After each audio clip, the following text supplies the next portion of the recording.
What's going on, YouTube? YouTube? It's the Bushy fam here. Bushy Mama, Bushy Dad. And, I had a request for this. We had a request for this quite a long time ago.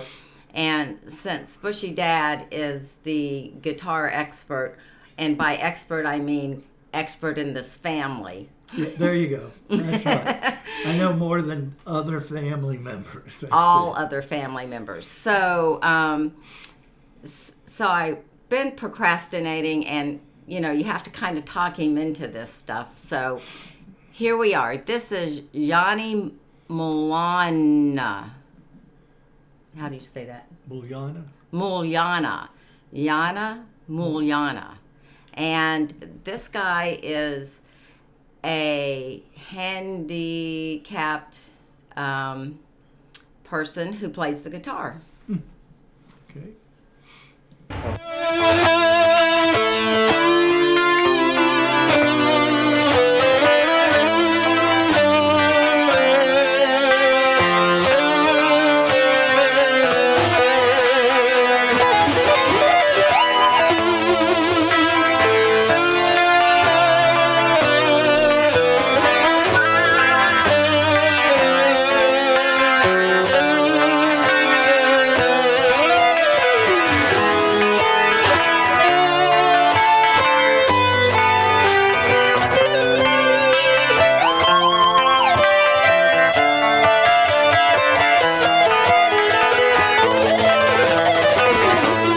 What you think? Well, it's amazing. Yeah. I wish they'd keep the camera on his hands. Yeah. Yeah, they keep putting the sign up and everything.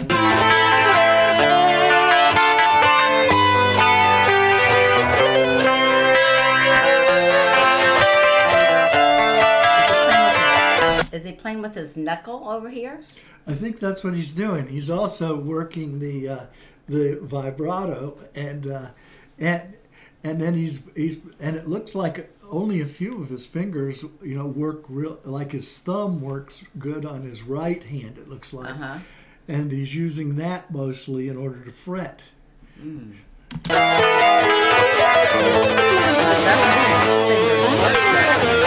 His other fingers work good. They're doing this underneath.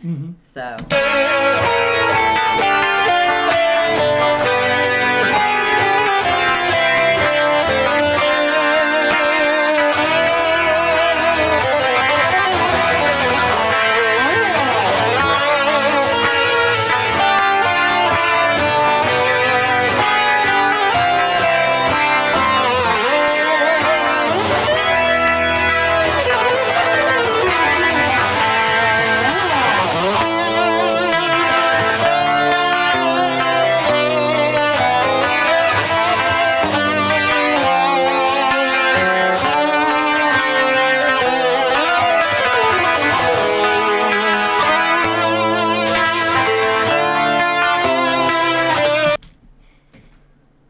amazing. Yeah, it really is amazing. So have you been able to tell? Is he using his knuckles for the... The thing about it is I can't see for sure, but I don't see how else he would be striking the correct chords. Well, or striking the strings. It has. I'm thinking it has to be his knuckle, and then he uses his fingers up here to use the tremolo bar.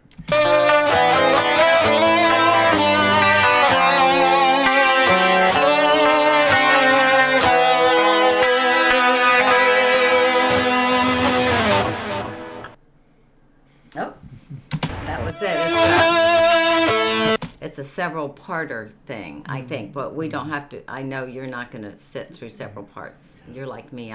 20 minutes and I'm usually up. That was, what do you think? Well,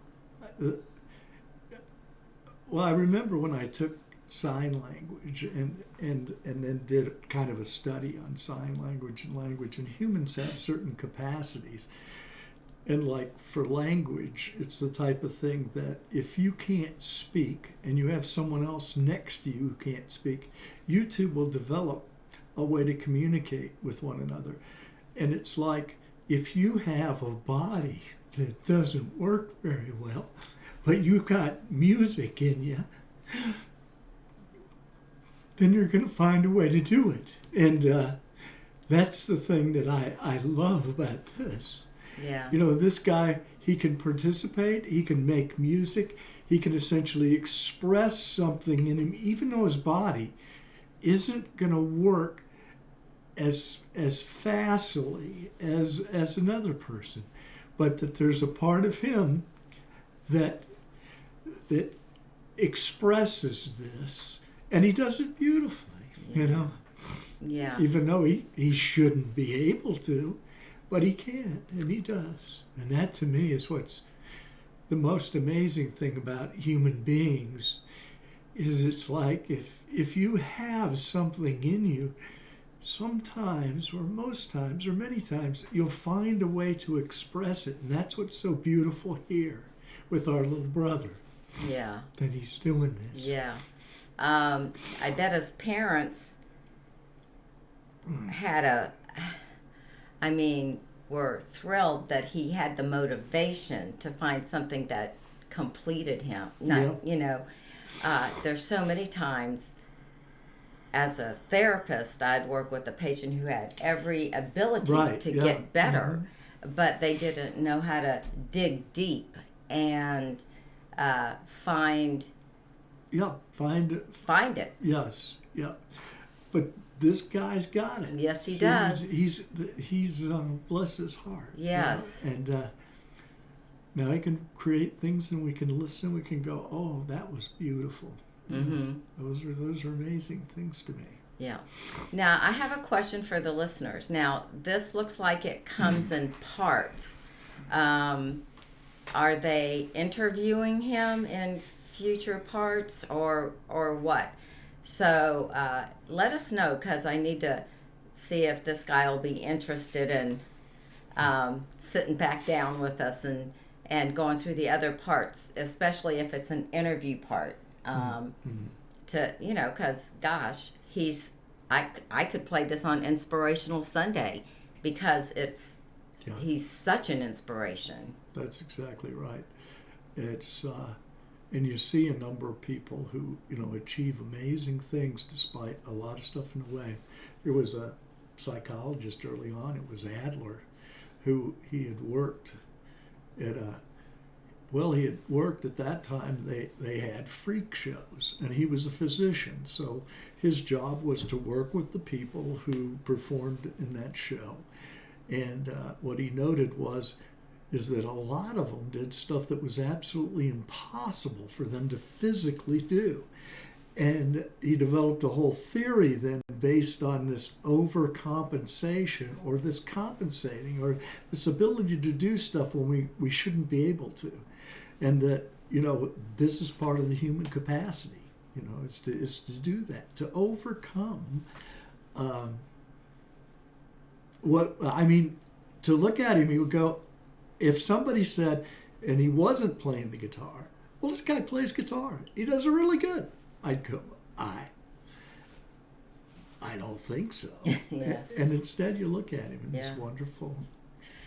Do you think as a culture we're losing that capacity in general, that we are less driven, just in general population?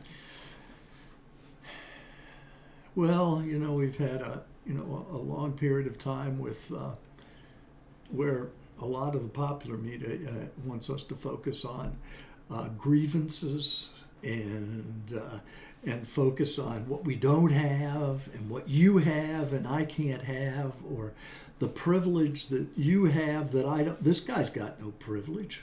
He's got no privilege. He's there, and yet here he is, against all odds, overcoming. So I think that I don't believe it has handicapped everything, but I think if those ideas catch on, that you should pay attention to what group you're from, or what type of things that you can't do, or what kind of things somebody with a different color skin can do than you can.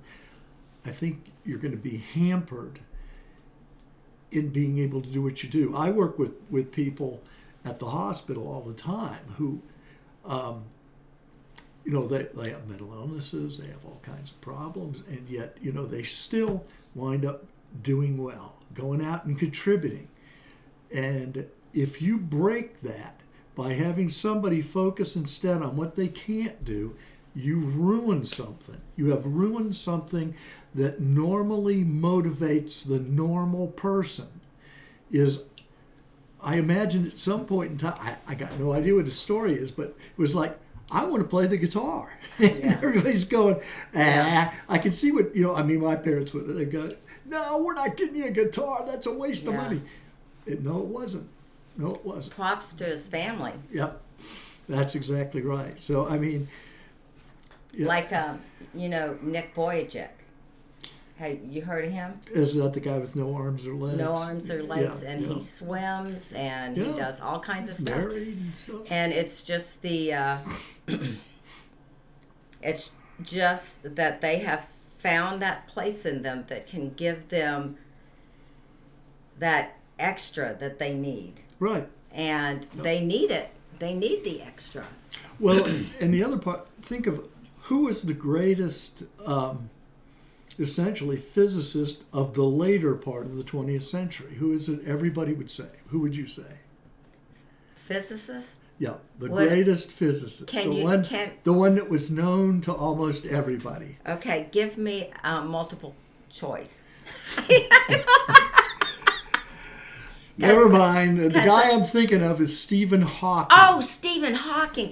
Yes. Would anybody ALS. Would anybody refute that he was one of the greats of the 20th century? Now there's Einstein, but he was early on, and then we have Stephen Hawking later on. Stephen Hawking might not have finished his doctoral dissertation if he hadn't developed ALS. And what happened was he was very happy in graduate studies to hang out with undergraduates and get drunk every weekend. He was glad. He was enjoying He wasn't that. It was using great. his potential. That's exactly right. He contacted ALS. They told him that within a couple of years he would not be able to do almost anything. And what does he do? He decides first off, well, I'm getting my PhD. So he focuses in on that rather than going, can't you? It'd be easy to say, why Well, should I get my PhD now? live for Why should I today. waste my time? Yeah, live for today. Yeah, I'll go out and get even more drunk. Yeah. And that was the choice. So what happens is he goes and he gets his PhD. Well, first off, he had tremendous amount of, intellectual capacity. His fellow students said, they'd be working on various problems for days on end, and they wouldn't get it. And Stephen would come in like 20 minutes before class and figure out half of them right there. And they said that he was amazing.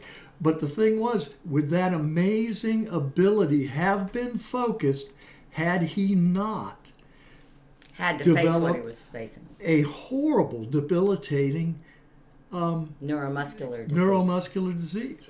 And he went on a Yeah. ventilator. Yeah, that's right. And so at some point, he couldn't use anything but his mind. That's exactly right. And it was interesting because sometimes he'd be sitting there, he'd be all slumped over and stuff, and people come in and they'd say something about him, and his wife would go, I think this was his first wife, would say, oh no, Stephen's having a great time.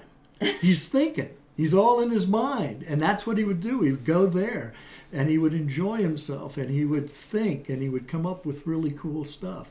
And that's what he did. I guess it's the whole idea of maximizing your potential. Yeah. And yeah. what you've got. He certainly, you know what? We have to go. I think this is the health department about my COVID.